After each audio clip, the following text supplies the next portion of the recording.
오늘 본문은 이사야 60장 1절부터 12절까지입니다. 제목은 하나님과 함께 누리는 경탄입니다. 지난 장에서 말씀을 받은 남은 자들의 고백을 들으시고 그들을 구원하시려 직접 오셔서 언약을 세우십니다. 이번 장부터는 그 언약을 어떻게 이루어 가시는지, 또한 이루신 언약으로 우리가 어떠한 영광을 누리게 되는지 보겠습니다. 성도님들, 오늘은 어떠한 날보다도 하나님의 영광을 마음껏 누리는 하루가 되셨으면 합니다. 본문에 들어가기 전 역사적 상황을 살펴보겠습니다. 59장과 동일하게 페르시아에는 BC 464년에 왕이 될 가능성이 적었던 아닥사스다가 즉위했고, 그때의 아닥사스다는 어머니 에스더의 영향으로 하나님 말씀과 지혜를 의뢰하는 왕이었으며 유다의 호의적이었습니다. 즉위 초반 왕위가 혼란할 때 애굽, 페니키아, 가나안은 전부 반역했기 때문에 아닥사스다는 가나안이 중심인 하나된 왕권이 필요했고, 그때 선택된 예루살렘으로 에스라를 보내게 됩니다. 그 후 사이프러스, 애굽에서 승리하지만 448년 사이프러스 해전에서 아테네에 패하면서 페르시아는 하강기를 갖게 됩니다. 그때의 유다는 아닥사스다 왕의 장군인 마가비수스의 반역으로 유다 주변 국가들이 다시 동요하면서 종교의 기득권을 가지려는 자들이 다시 일어납니다. 444년 느헤미야의 3차 귀환으로 성벽 재건 공사가 이루어지고 느헤미야는 12년 동안 말씀 개혁을 일으킵니다. 그러나 유다 종교는 점점 종교화되어 하나님과 단절되는 랍비 종교로 전락하게 됩니다. 이렇게 종교화되어 버린 유다에 선지 말씀 회복과 말씀 개혁을 일으키는 소수의 무리들이 생겨납니다. 그들은 하나님께 죄를 고백하고 하나님은 그 고백을 기뻐 받으시며 그 남은 자들을 구원하시려 스스로 개입하시는데, 고레스와 다리우스 왕을 쓰신 것처럼 아닥사스다 왕을 쓰심으로 이루어 가십니다. 이제 본문으로 들어가겠습니다. 먼저 60장을 두 부분으로 나누어서 보겠습니다. 그 첫 번째 부분은 1절에서 7절까지로 중심 내용은 여호와의 영광이 임한 시온의 회복, 그리고 그 두 번째는 9절에서 18절로 그 중심 내용은 회복되는 영광의 실제 모습, 이렇게 나누어 보았습니다. 우리가 오늘 본문을 보면서 계속 마주하게 될 단어가 있는데요. 이 장의 키워드라고도 할 수 있는 경탄스럽게입니다. 히브리어로는 파엘이고 영어로는 glorify, beautify, adore, 그리고 제가 사전을 찾아보니 몹시 놀라우며 우러러 감탄하는 으로 표현되어 있었습니다. 함께 본문을 보면서 어디에서 경탄스럽게란 단어가 터져 나올 수 있는지 살펴보겠습니다. 그럼 이제부터 본문을 보겠습니다. 1절에서 7절까지 목적어는 여성 단수이며 시온, 예루살렘을 뜻합니다. 이것이 왜 지명이 아닌 사람인지는 본문을 통해 보게 되면 알게 될 것 같습니다.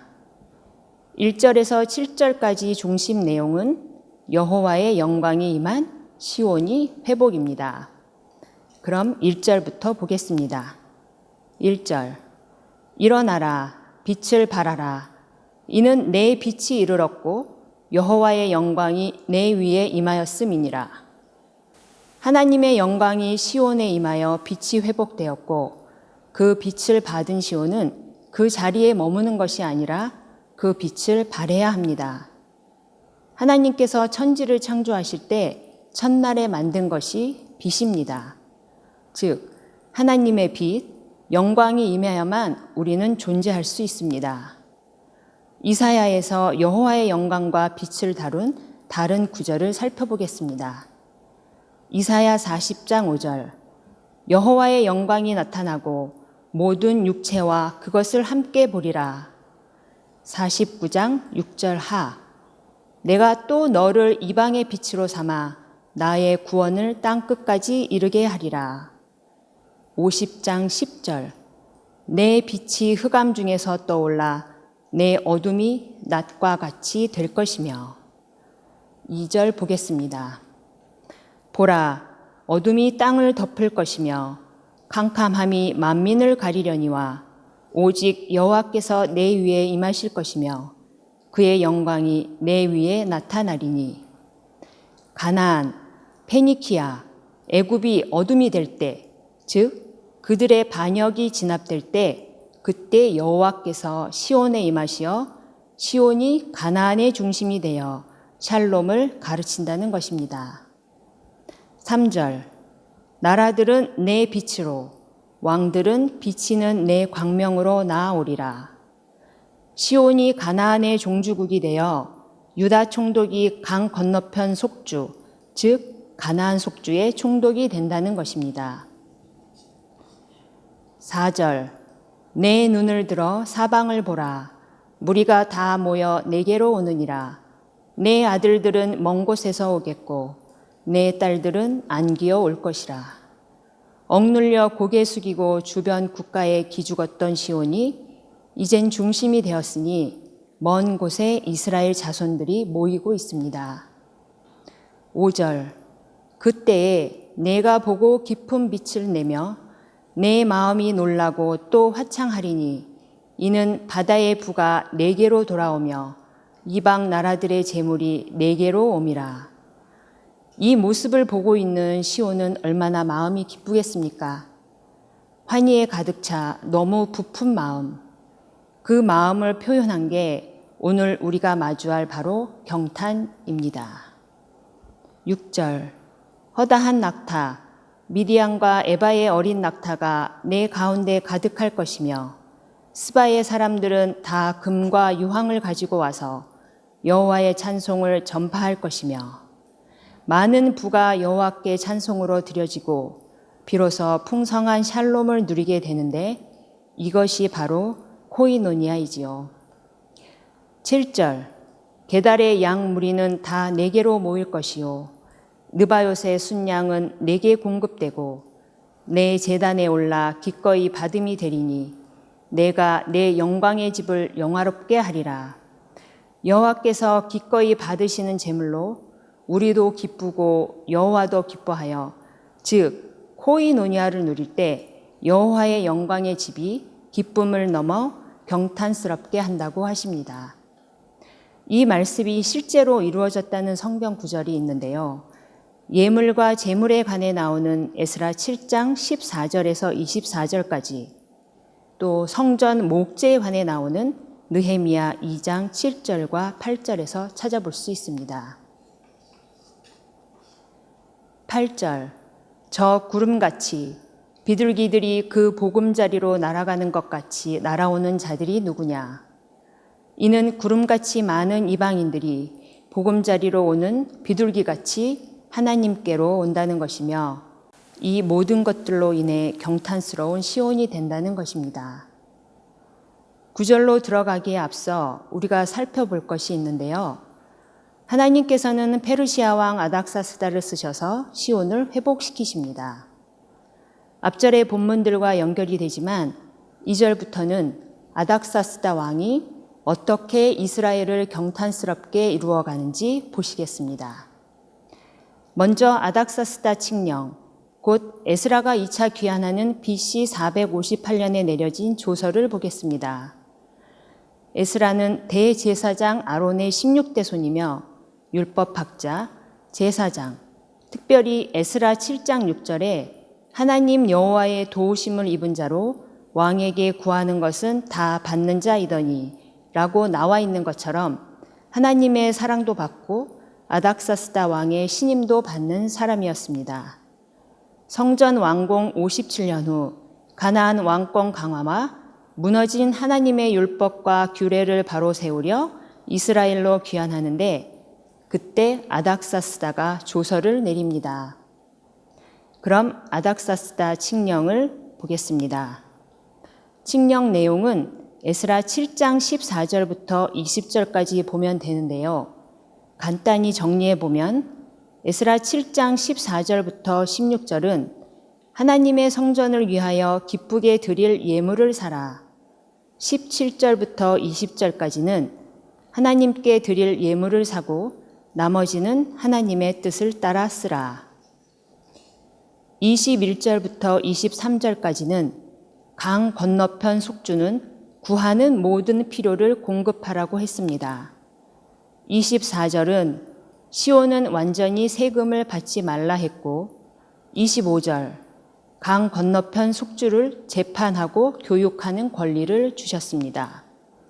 마지막 26절에서는 하나님의 말씀과 왕의 명령을 동일화하여 준행치 않을 시 처벌을 내리겠다 했습니다. 또한 느헤미야 2장 8절에서는 왕의 살림관에게 성문, 성벽, 총독 관절을 위한 모든 목재를 조달하라고 하였습니다. 이제부터 보는 9절부터는 아닥사스다 왕을 통해서 시온의 영광이 회복되는 실제 모습을 보게 됩니다. 여기서 한 가지 짚고 가는데 9절의 나와 10절의 내는 아닥사스다 왕을 지칭함을 기억하시고 보시기 바랍니다. 9절부터 18절까지 두 번째 부분의 중심 내용은 회복되는 영광의 실제 모습입니다. 오늘은 12절까지만 다루겠습니다. 9절 곧 섬들이 나를 앙망하고 다시스의 배들이 먼저 이르되 먼 곳에서 내 자손과 그들의 은금을 아울러 싣고 와서 내 하나님 여호와의 이름에 드리려 하며 이스라엘의 거룩한 이에게 드리려 하는 자들이라. 이는 내가 너를 영화롭게 하였음이라. 다시스의 배들이란 지중해 선단 배로서 먼 곳에서도 은금과 이스라엘 자손을 싣고 온다는 말이며 이는 아닥사스다가 하나님의 뜻을 받들었기에 일어나는 일로 이로 인해 시온이 영화롭게 된다는 것입니다.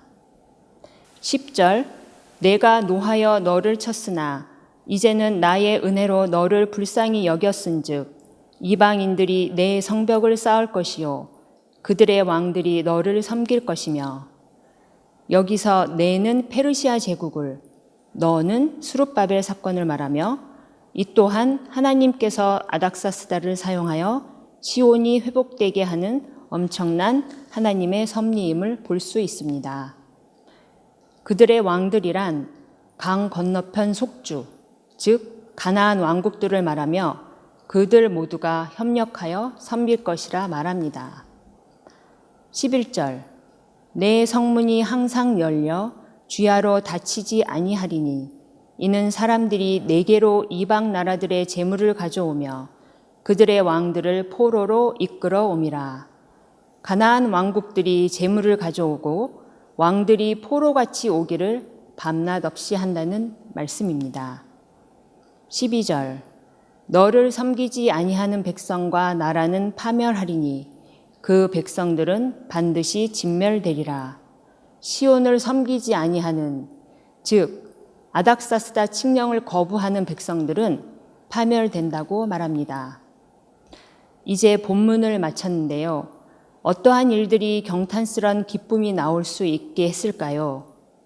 성전 개수, 성벽 재건, 성문 보수, 예루살렘의 주권 세움 등 이스라엘 혼자서는 도저히 할 수 없는 일들을 페르시아를 통해서 이루어지게 하시고 남은 자들을 세우시어 다시 영광된 시온으로 회복시키시고 그런 하나님을 찬양하는 시온. 온전히 하나님과 함께 되어야 누릴 수 있는 기쁨입니다. 이번 장을 통해 하나님의 놀라운 섭리를 다시 봅니다. 죄를 계속 짓는 백성들을 놓지 않으시고 현상적으로는 이스라엘에게 고통만을 주는 페르시아를 도구로 사용하시어 말씀으로 남은 자를 성육시키시는 하나님. 이제부터 시온 예루살렘은 더 이상 지명이 아닌 포로기와 귀환기의 연단을 받아서 말씀을 사는, 즉 세상 이기적인 삶을 살지 않고 영적 본질, 하나됨을 사는 남은 자들입니다. 제가 이번 장을 마치는 시점에 퍼즐 맞추기가 떠올랐습니다. 아주 많은 조각이고 게다가 무늬도 그림도 없이 비슷한 색깔로만 이루어져 어디 하나 맞출 곳이 없는 마치 지난 장까지의 내가 보았던 이스라엘 모습이었고 이번 장을 시작하기 전 나의 모습이었습니다. 하지만 그 퍼즐을 정말 너무나도 오래 씨름하다가 드디어 마지막 한 조각을 남겨두고 그걸 끼웠을 때의 기분이 떠올랐습니다. 그때의 그 환희, 내 인생에서 보면 아주 짧은 찰나에 느낀 기분일 텐데 하나님과 하나 되어 느끼는 그 영원한 감동은 얼마나 벅찰까요? 이것이 오늘의 키워드인 경탄스럽게가 아닐까 합니다. 오늘의 나눔 가이드를 보겠습니다. 지금 내가 가진 이 모습, 내가 있는 이 자리, 지나온 나의 삶, 앞으로의 나의 모든 것들이 하나님과 함께 경탄을 누리려 나를 인도하고 계시는 하나님의 섭리임을 온전히 믿으시나요? 한번 돌아봅시다. 기도하심으로 오늘 인카운터링 예배를 마치겠습니다. 하나님, 사랑의 하나님, 남은 자들을 향한 하나님의 끝없는 사랑하심 때문에 내가 이 자리에 있습니다. 내가 아파하고 이건 아니라고 발버둥치는 이 모든 것들이 하나님의 섭리라는 것을 믿을 수 있는 굳은 믿음을 허락하여 주시옵소서.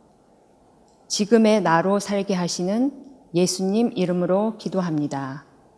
아멘.